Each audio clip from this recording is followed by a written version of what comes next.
आसंता 21 तारिख में ओडिशा आसुछंती राष्ट्रपति द्रौपदी मुर्मू राउरकेला रे 4टी प्रकल्पर लोकार्पण करेंगे राष्ट्रपति। स्वतंत्र विमान जोगे दिल्ली आसी झारसुगुड़ा विमान बंदर में पहुंचे। यापर स्वतंत्र हेलिकप्टर जाई राउरकेला विमान बंदर में अवतरण करेंगे। आदिवासी संस्कृति परंपरा और आदिवासी नृत्य रे राष्ट्रपति को स्वागत करा। सेक्टर 13 मेलन पड़िया साधारण सभा से सामिल हेबे। 10,000 छात्र छात्री अंशग्रहण करिवार कार्यक्रम अछि।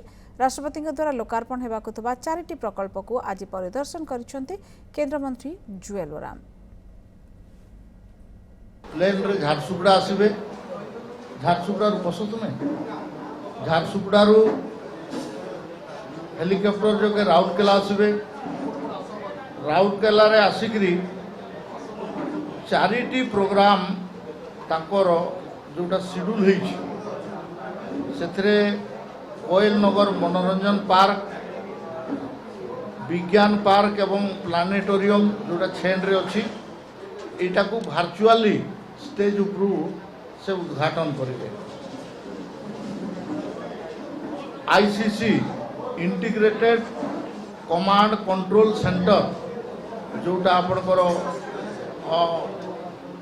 गवर्नमेंट कॉलेज पाखे अच्छी आमर सेटा एवं आदिवासी संग्रहालय ट्राइबल म्यूजियम ए दुईटा को से फिजिकली सेठी जाइकरी उद्घाटन करेंगे।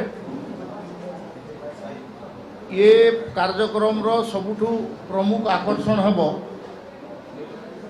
10,000 छात्र छात्री कल्चरल शो महामहिम राष्ट्रपति सामने से प्रदर्शन करेंगे।